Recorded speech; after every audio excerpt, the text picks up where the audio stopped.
1951년 한국전쟁, 황해도의 작은 마을에서 피난길에 오른 5살 민수와 3살 영희. 인천항의 혼란 속에서 서로 다른 배에 타게 되며 생이별을 하게 됩니다. 부산과 목포 각각 다른 고아원에서 자란 두 남매는 평생 서로를 그리워하며 살아갑니다.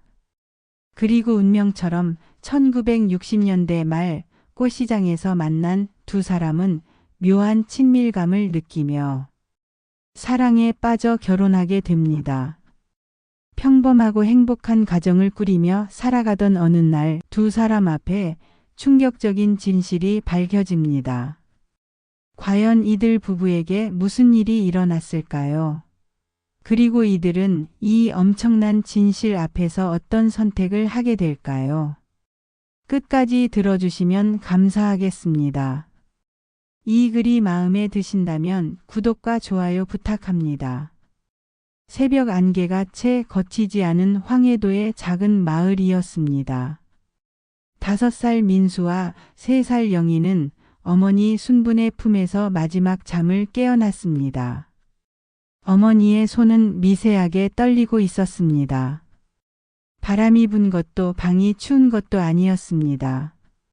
멀리서 점점 가까워지는 포성 때문이었습니다. 민수는 아직 졸린 눈을 비비며 어머니의 얼굴을 올려다봤습니다. 언제나 강인하고 따뜻하던 어머니의 표정에 낯선 그림자가 드리워져 있었습니다. 두려움. 그것은 민수가 태어나 처음 보는 감정이었습니다. 영희는 아무것도 모른 채 어머니 치마자락을 꼭 움켜쥐고 있었습니다. 얘들아, 엄마가 잠깐 나갔다 올게. 절대 여기서 움직이면 안 돼. 순분의 목소리는 떨렸고 눈동자는 간절했습니다. 두 아이를 꼭 껴안은 그녀의 심장은 불규칙하게 뛰었습니다. 남편 덕수는 이미 사흘 전 마을 방위를 위해 나갔다가 소식이 끊겼습니다. 순부는 더 이상 기다릴 수 없다는 걸 직감했습니다. 이제는 혼자 두 아이를 데리고 피난길에 올라야 했습니다. 그러나 마음속 깊은 곳에서는 자신이 이 길을 버텨낼 수 없다는 두려움이 끌어올랐습니다. 밖에서 마을 이장이 다급하게 외쳤습니다. 빨리들 나와요. 인민군이 곧 들이닥친다고요. 순부는 민수와 영희의 손을 잡고 집을 나섰습니다. 발걸음은 무겁고 눈길은 집 안을 향했습니다. 대대로 살아온 초가집 지붕 위로 아침 햇살이 스며들고 있었습니다. 그 순간 그녀는 본능적으로 알았습니다.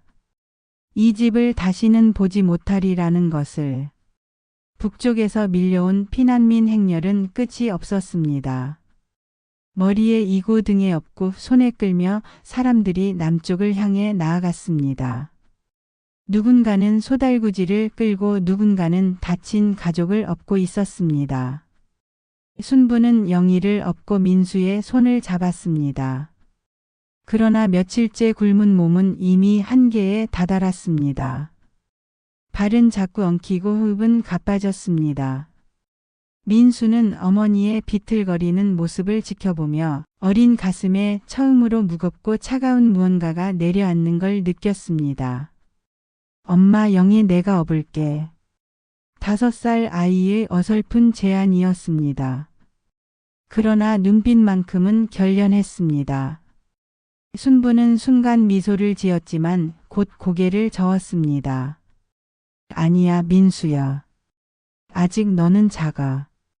그러나 민수의 눈에는 자신과 같은 절망감이 담겨 있었습니다.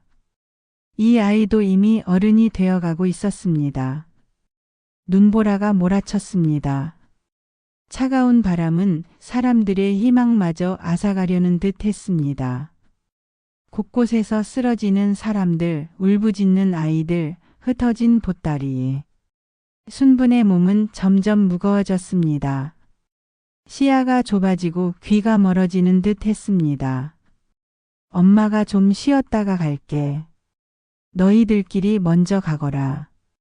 그 목소리는 바람에 휘몰려 사라졌습니다. 민수는 어머니가 눈앞에서 점점 작아져 가는 것을 보았습니다. 그 순간 생애 처음으로 죽음이라는 단어가 그의 마음속에 깊은 그림자를 드리웠습니다. 민수는 영희를 껴안았습니다. 영희야, 이제부터 오빠가 지켜줄게. 어린 가슴을 짓누르는 막중한 책임감이 그를 어른으로 만들고 있었습니다. 인천항은 아수라장이었습니다. 부산으로 향하는 배를 타기 위해 몰려든 피난민들로 항구는 숨조차 쉬기 힘들 만큼 붐볐습니다. 군인들이 질서를 잡으려 애썼지만 사람들은 생존을 위해 서로를 밀쳐내며 앞으로 나아갔습니다. 민수는 영희의 작은 손을 꼭 잡았습니다. 그러나 파도처럼 밀려드는 인파 속에서 작은 두 손은 쉽게 갈라졌습니다. 오빠, 오빠. 영희의 날카로운 비명이었습니다. 영희야. 민수의 절규였습니다. 그러나 사람들의 거센 몸짓이 두 남매를 갈라놓았습니다. 민수는 손을 뻗었지만 어느 순간 영희의 모습은 어른들의 몸에 가려 보이지 않았습니다. 그의 심장은 미친 듯이 뛰었고 눈에서는 뜨거운 눈물이 터져 나왔습니다. 영희야, 영희야. 민수의 목소리는 바다의 파도와 군중의 소음 속에 흩어졌습니다. 그때 누군가의 손이 민수의 팔을 거칠게 붙잡았습니다. 얘야, 여기 타야 살 수 있다. 민수는 반쯤 질질 끌리듯 배 위로 올라갔습니다. 영희를 놓친 채였습니다. 반대편에서는 한 아주머니가 영희를 안아들고 다른 배로 향하고 있었습니다. 영희는 울부짖었습니다. 오빠, 오빠 어디 있어? 그러나 그녀의 울음소리는 수많은 울음과 절규 속에 파묻혔습니다. 민수가 탄 배는 부산으로, 영희가 탄 배는 목포로 향했습니다. 바다는 두 남매 사이에 거대한 벽이 되어버렸습니다. 부산의 한 고아원이었습니다. 민수에게 그것은 안식처가 아니라 또 다른 전쟁터였습니다. 음식은 늘 모자랐고 큰 아이들은 작은 아이들을 괴롭혔습니다. 원장은 냉정했고 아이들은 하루하루 생존을 위해 싸워야 했습니다. 민수는 밤마다 영희의 이름을 불렀습니다. 영희야, 오빠가 꼭 찾으러 갈게. 그의 목소리는 작고 떨렸지만 그 속에는 꺾이지 않는 의지가 있었습니다. 그러나 시간이 지날수록 사람들은 전쟁으로 잃어버린 가족을 잊어갔습니다. 그런 애는 이제 못 만나. 어른들의 싸늘한 말은 민수의 가슴을 찢었습니다. 하지만 그는 굴하지 않았습니다. 낮에는 다른 아이들과 싸우고 밤에는 이불을 덮고 영희의 얼굴을 떠올렸습니다. 흐려져가는 기억을 붙잡으려는 듯이었습니다. 큰 눈, 동그란 얼굴, 오빠를 꼭 잡던 손. 민수는 매일같이 기억을 되뇌며 잊지 않으려 애썼습니다.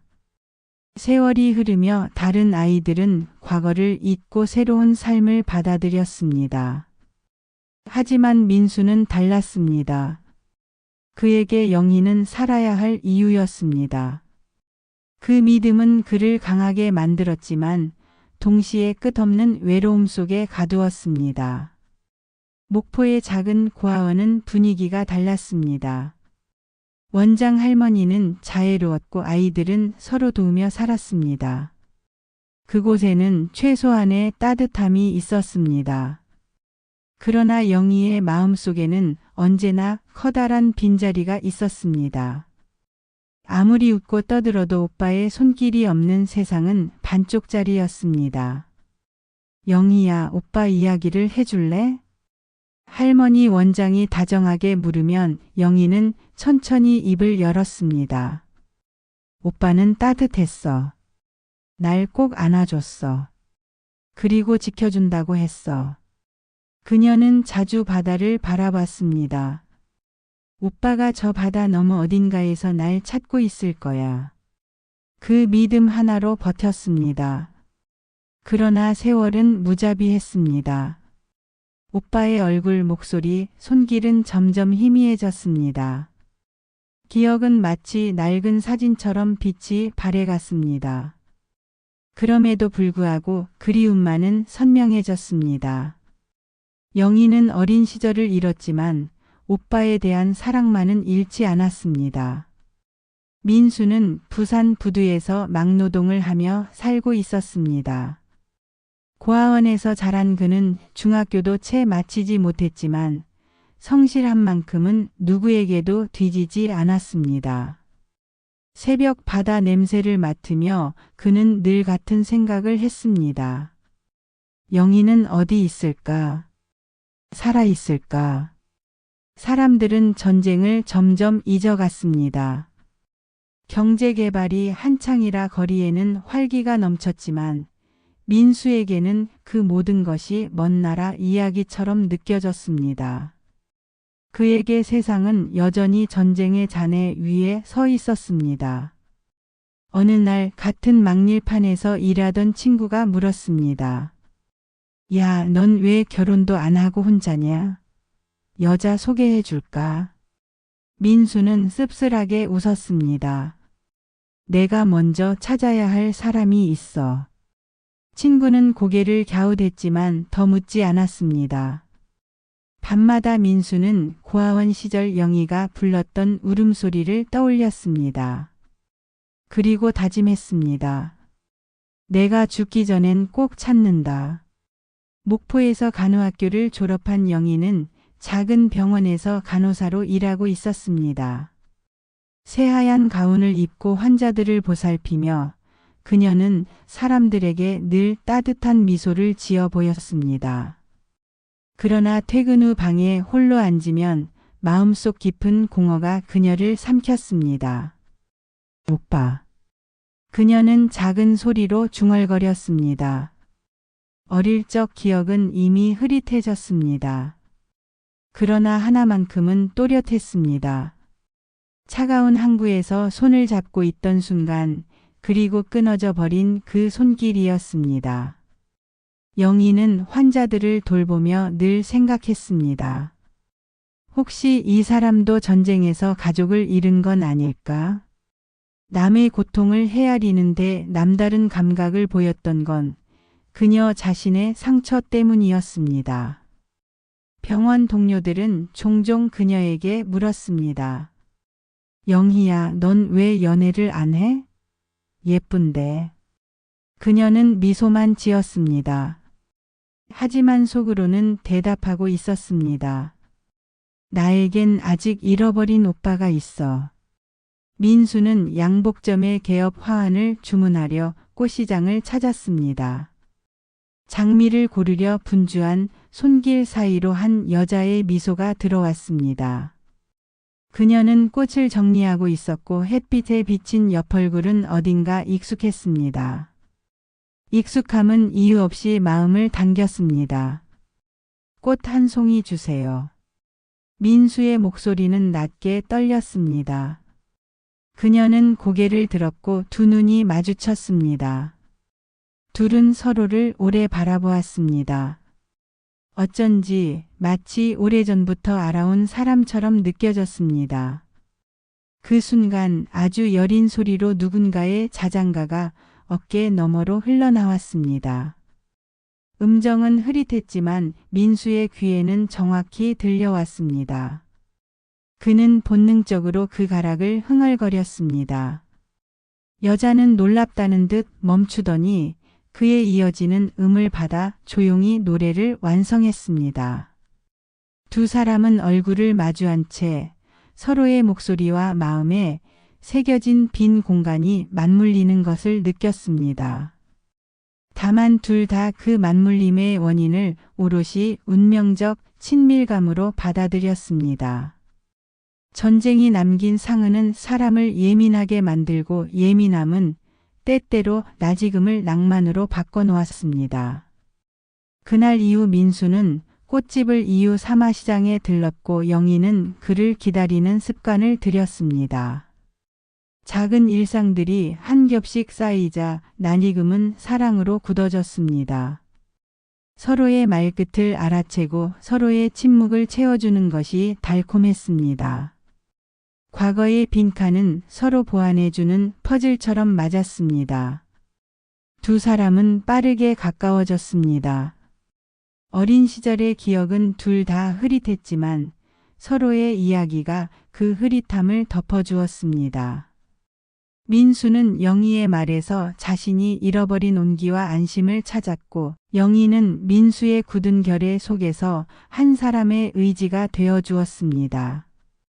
가끔씩 둘은 서로의 손을 잡은 채 무심코 같은 이름을 불렀습니다. 누군가가 남긴 작은 별명 같은 소리에 순이 같은 말들이 그들 입에서 동시다발적으로 흘러나왔을 때도 있었습니다. 둘 다 놀라 대수롭지 않게 넘겼습니다. 전쟁은 많은 것을 빼앗았고 사람들은 그런 우연을 설명하려 들지 않았습니다. 결혼은 자연스러웠습니다. 1967년에 작은 교회에서 친구와 이웃만 참석한 소박한 예식이었습니다. 그들은 서로에게 가족이 되기로 약속했습니다. 약속의 말들 뒤로 무수히 많은 질문들이 숨어 있었지만 질문은 사랑의 온도 앞에서 눌렸습니다. 누구나 할 수 있는 실수처럼 서로에 대한 믿음은 그들을 앞질러 갔습니다. 신혼의 단칸방에서 들려온 자장가였습니다. 민수는 일을 마치면 작은 라디오를 틀어놓고 영희에게 책을 읽어주었습니다. 영희는 아이를 낳고 밤마다 같은 자장가를 불렀습니다. 노랫가락은 때론 기쁨으로 때론 응어리로 울렸습니다. 아이들이 자라고 밥상이 풍성해질수록 두 사람의 일상은 시간이 채워준 평범함으로 견고해졌습니다. 그러나 민수와 영희의 가슴 한켠에는 늘 설명되지 않는 찰나의 감각이 남아 있었습니다. 아무 말 없이 서로의 손을 꼭 쥐었을 때 둘은 같은 어제의 파편을 보았습니다. 둘 다 과거를 찾는 일을 마음속에 남겨뒀습니다. 하지만 일상의 무게는 그 일을 내일로 넘겼고 내일은 또 다른 내일을 불렀습니다. 그렇게 세월은 그들을 부부로 완성시켰습니다. 1980년대 초 전국적으로 확산한 이산가족 찾기 프로그램의 공고문은 작은 희망을 품게 했습니다. 민수는 오래전부터 잊지 못한 이름을 떠올리며 프로그램 담당 사무실에 직접 전화를 걸었습니다. 영희도 어느 날 동네 어머니의 권유로 신청서를 작성했습니다. 둘 다 오래전 잃어버린 형제자매를 찾고 싶다는 간단한 문장만을 적었습니다. 프로그램의 사전조사팀은 수백 통의 사연을 분류하는 과정에서 우연히 두 사연이 겹치는 지점을 발견했습니다. 출생지 표기는 다르지 않았지만 두 사연 속의 기억 요소 어머니의 이름, 피난 당시의 마을 풍경, 그리고 아이가 달고 있던 작은 천조각에 관한 묘사가 너무 유사했습니다. 제작진은 더 깊게 파고들었습니다.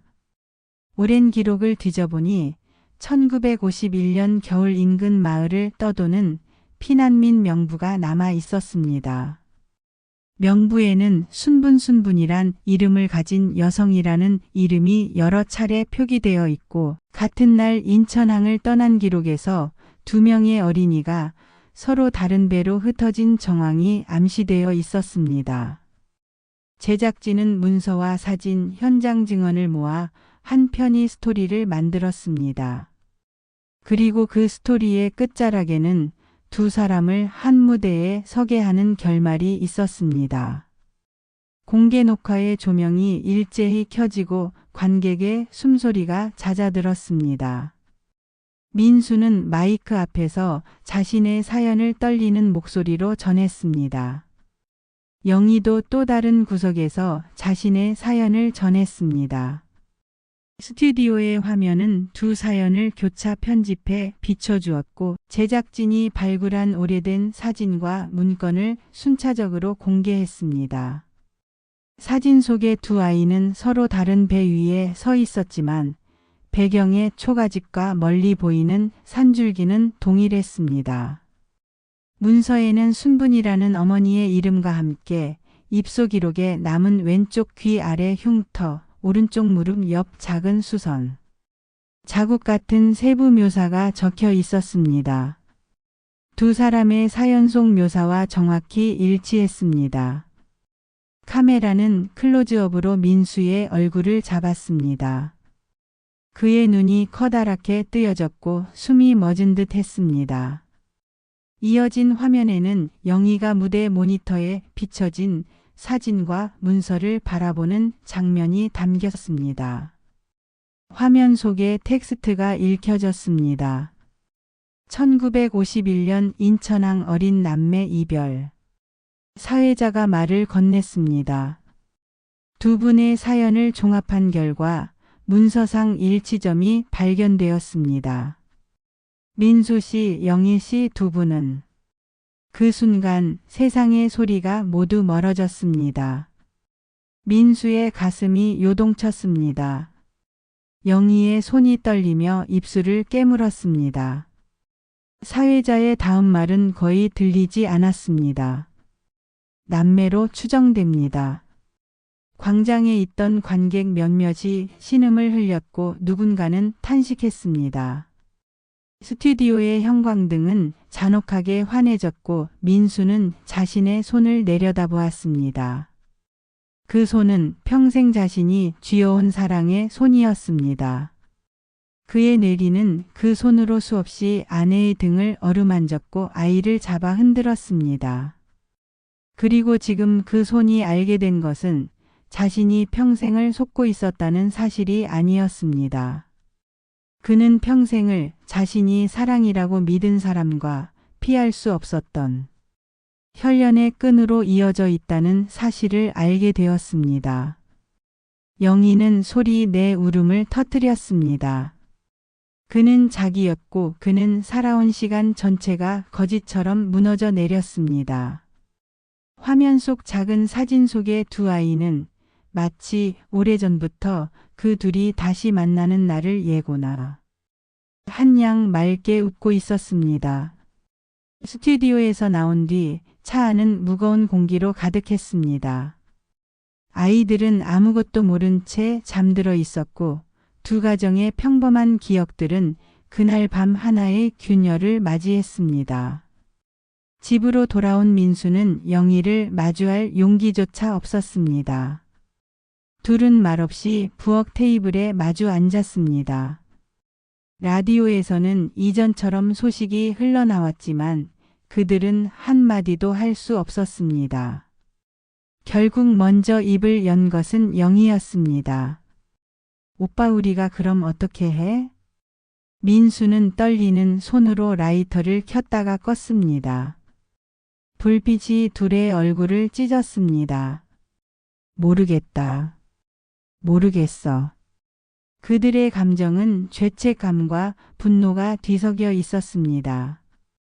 둘 다 책임을 물을 수 없는 시간과 전쟁에게 화를 냈습니다. 둘 다 서로를 원망할 수 없었지만 그럼에도 불구하고 두 사람은 자신들이 쌓아온 수십 년의 삶이 초라해지는 느낌에서 벗어나지 못했습니다. 다음 날부터 동네는 소문으로 들끓었습니다. 신문은 그들의 이야기를 호명했고 방송은 재방영을 반복했습니다. 누군가는 연민을, 누군가는 도덕적 비난을 보냈습니다. 아이들의 학교에서는 얼굴을 붉히는 소문이 돌았습니다. 민수와 영희는 무엇보다 자녀들을 보호해야 한다는 현실적 부담을 느꼈습니다. 외부의 압력은 빠르게 두 사람을 몰아붙였습니다. 친지들은 체면과 도덕이라는 단어로 제안을 했습니다. 일부는 이혼을 권했고 일부는 조용히 사실을 숨기자고 했습니다. 언론은 계속해서 질문을 던졌습니다.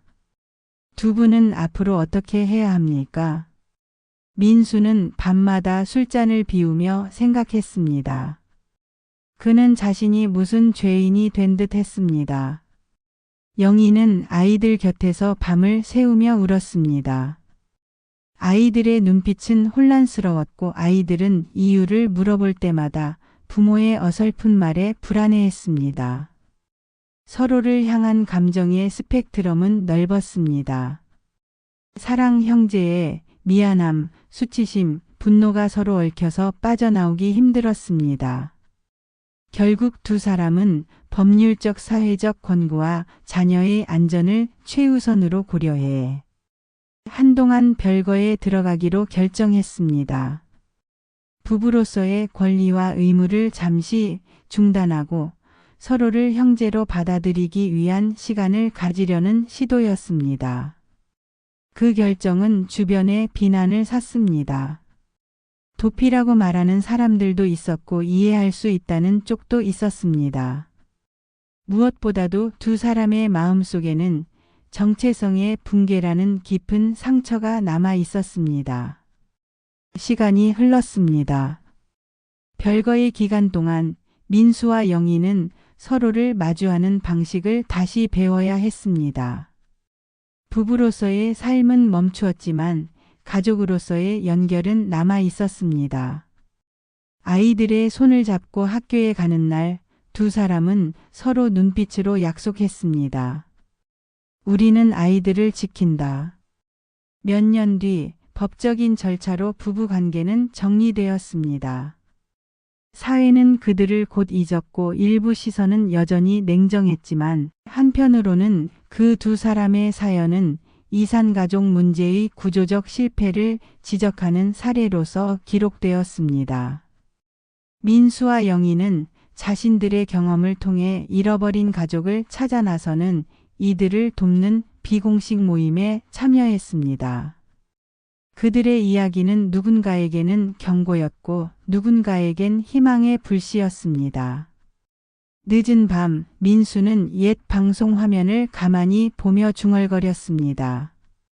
우리가 어쩌다 여기까지 왔을까?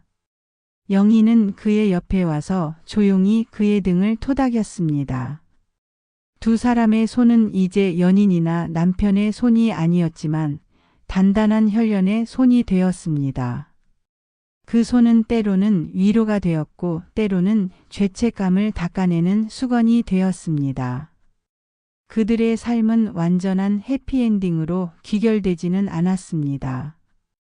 그러나 전쟁이 찢어놓은 살과 시간의 단면을 다시 이어붙이려는 노력 속에서 두 사람은 서로에게 속한 또 다른 이름, 형제와 친구를 배워갔습니다. 세상은 여전히 잔혹했지만 그들은 그 잔혹함을 갖고도 살아갈 법을 찾아냈습니다. 마지막 장면은 눈 내리는 어느 겨울의 저녁이었습니다. 마루에 앉아있던 민수는 작은 소리로 자장가를 흥얼거렸습니다. 영희는 그 멜로디를 받아 잔잔히 따라 불렀습니다. 두 사람의 목소리는 닮아 있었고 지난 모든 아픔이 그 자장가에 잠깐 서려 있는 듯 했습니다. 그들은 더 이상 원래의 자리로 돌아갈 수 없었지만 적어도 서로의 손을 놓지 않기로 했습니다. 여러분, 오늘 함께 들어주신 이야기는 어떠셨나요? 구독과 좋아요는 더 좋은 콘텐츠를 만드는 큰 힘이 됩니다. 그럼 다음 이야기에서 또 만나요. 안녕히 계세요.